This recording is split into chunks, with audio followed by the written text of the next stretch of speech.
Good evening, brothers. My name is Jonathan Matthews, and I serve on the History and Archives Committee for the fraternity. I'm standing here this evening in front of the Andrew Rankin Memorial Chapel on the campus of my alma mater, Howard University, to spend a few moments to talk to you about the foundation of our fraternity, which is friendship. In chronicling our history, Brother Walter Mizak, in the October 1929 issue of the Oracle, noted the following, quote, "One thing is certain, the founders were close and intimate friends. And this is the secure foundation upon which all successful fraternity life must depend." The genesis of that friendship didn't start on November 17, 1911 at Thurkel Hall, but started right here on September 28, 1909, when the freshman class of Howard University assembled right in this building at Rankin Chapel at Howard. On Tuesday, September 28, 1909, Howard University held its opening ceremony at Andrew Rankin Memorial Chapel for the largest freshman class to enter to date. A total of 53 students, which made up of 41 men and 12 women, met on this day for the first time to begin their collegiate journey.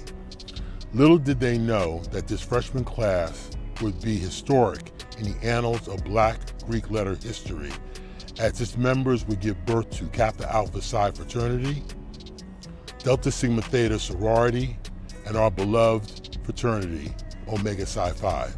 On this occasion, three eager new undergraduate students, Frank Coleman, Oscar James Cooper, and Edgar Amos Love, would meet for the first time, launching a friendship that lasted a lifetime. In a speech made at the 50th Grand Conclave in Detroit on December 29, 1965, Founder Love noted that, quote, "Omega was born out of the friendship of three young college men, all of them freshmen, starting up together. In our freshman meeting of the freshman class in the fall of 1909, I nominated Frank Coleman to be president of the freshman class. That's when our friendship began, way back in the beginning of our freshman year. Someone asked me today, how did this friendship develop? You can't tell how friendships develop. It creeps up on you. When did you first begin to love your wife? Well, maybe you know, but I don't. It's one of those things that you know is happening, but you don't know how and why it happened, but it does. And we were inseparable in college, and out of that friendship grew Omega." That friendship extended beyond the three founders, as four of their classmates, Charles Young Harris, Benjamin Harry Jones, Clarence Asuelo Lewis, and Frank Wimbley, would be selected as members of the charter line.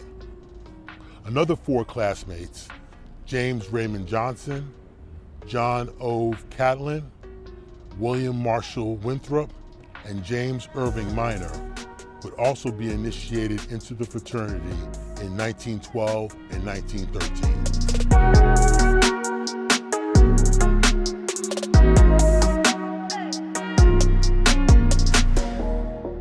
In part, the friendship between Oscar Cooper and Edgar Love started right here on the daily walk on 6th Street toward the main gate at Howard University.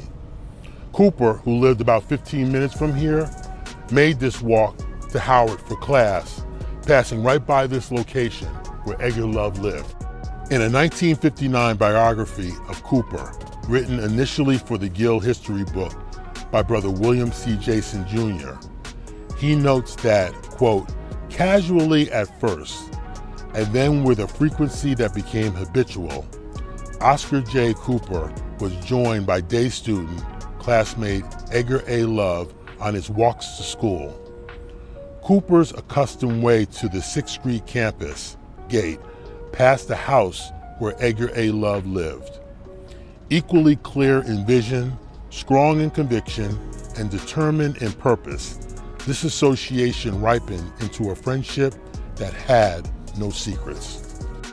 As the founders and their classmates immersed themselves into collegiate life, academics played an essential role in advancing their friendship. With a rigorous course load, the entire freshman class of 1909 took at least 3 required courses together: English, mathematics, and Bible. Through classwork and studying, the bonds of friendship were developed and enhanced. One required class, Composition and Rhetoric, introduced the fledgling freshman to an instructor who would provide a profound impact on their journey, Ernest Everett Just. While Just's interest was in biology, he was hired by Howard in 1907 to be an instructor of English and rhetoric, given his impressive work at Dartmouth. In 1909, his role expanded when, upon the completion of a new $90,000 science hall, he would become an instructor of English and biology. The freshman class of 1909 would be Just's last as an instructor of English. It was that class he met and taught a young Cooper, Coleman, and Love.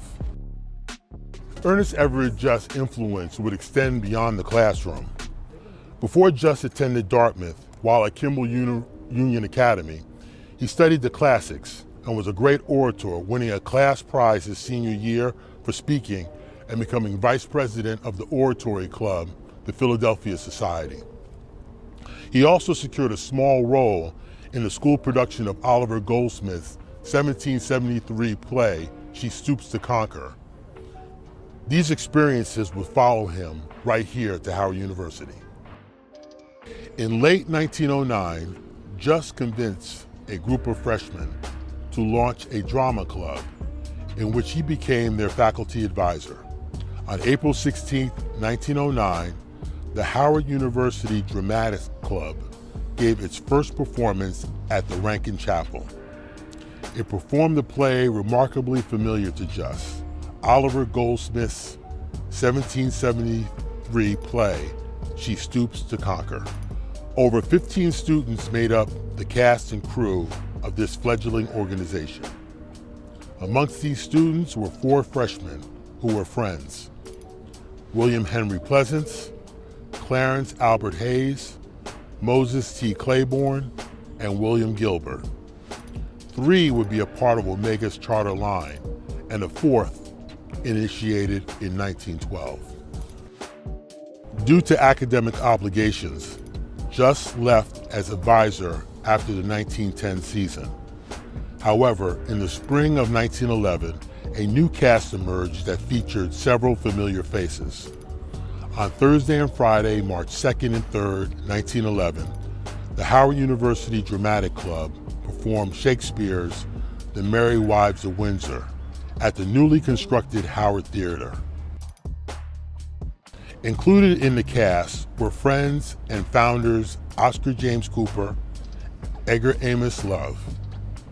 Also included were William Gilbert, who was on the charter line, classmate William Marshall Winthrop, classmate and close friend John Henry Purnell, who would be initiated into Omega in 1913, and junior Chauncey Marshall Depew Hartley, who would be initiated in 1912. As an aside, featured in this production were also 4 founders of Delta Sigma Theta, including Mary Edna Brown, who, in 1918, would marry her classmate and teaching colleague, founder Frank Coleman.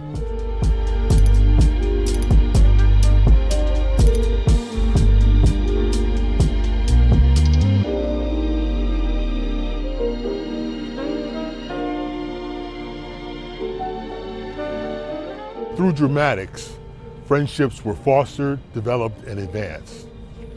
The development of these friendships would extend through other organizations and activities both before and after the fraternity was founded in 1911 here at what was then called Science Hall.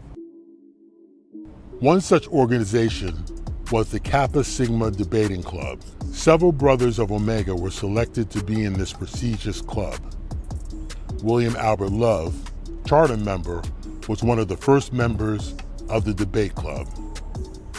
In 1910, he, fellow charter member Charles Broham Washington, and classmate John Howard McMorris, who was initiated in 1913, debated and defeated Fisk on Friday, April 1st, 1910 at Rankin Chapel on the topic of whether the United States should have an income tax. Similarly, on Friday, April 7, 1911, Charter Line members Frank Wimberly and Charles Broham Washington were 2/3 of the team that debated and defeated Atlanta University. On Friday, April 25, 1913, founder Edgar Amos Love and classmate, friend, and fraternity brother John Ove Catlin constituted 2/3 of the team that debated Virginia Union in Richmond. Besides debate, friendships were also advanced through athletics. One such example is the spring of 1911 Howard University baseball team that featured Charter Line member Edgar Paul Westmoreland and 3 sports star and 1914 initiate George Edward Bryce. Likewise, the 1914 basketball team, which featured 3 members of the fraternity, 1914 initiate Irving Taliaferro Nutt, 1913 initiate John King Rector, and 2-sport athlete and 1914 initiate Frank Johoy Sykes. The origin of the fraternity's deep association with song began in 1913, as 9 then current and future Omega men were members of the Howard University Glee Club. The roots of friendship grew as these men were in high demand and performed at various events in the DC area. Featured in the club were 2 future Grand Bacilli, George Edgar Hall and Clarence Fitzhugh Holmes Jr., and the author of Omega's first hymn, Omega Men Draw Nigh, Otto Leland Bohannon. Academics, extracurriculars, and athletics weren't the only way the bonds of friendships were established and grew.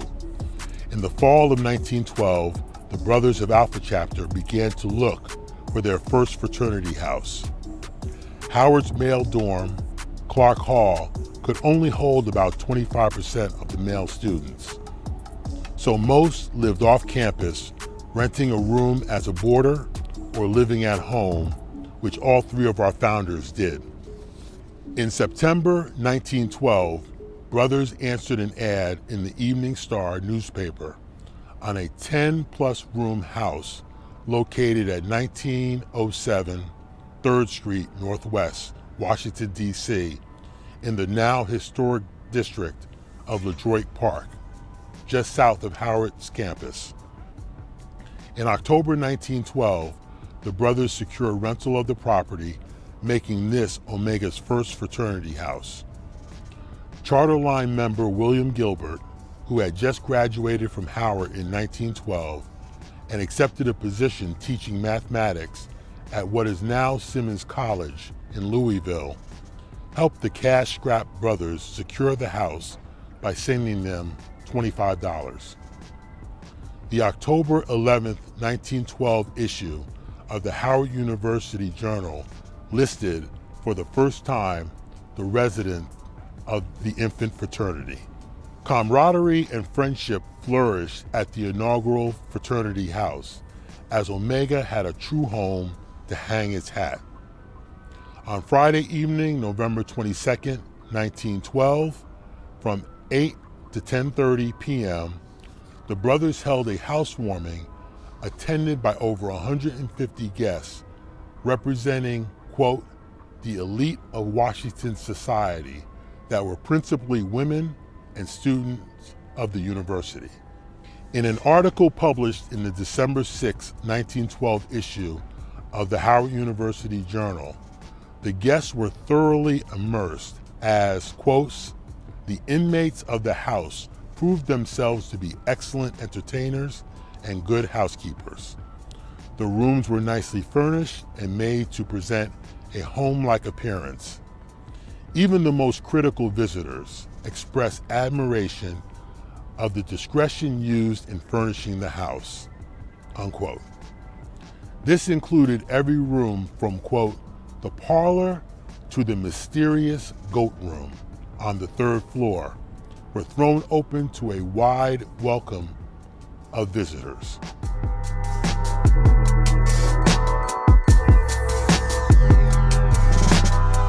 From academics to athletics, friendship, the foundation of our fraternity, was paramount amongst brothers even before the fraternity was conceived.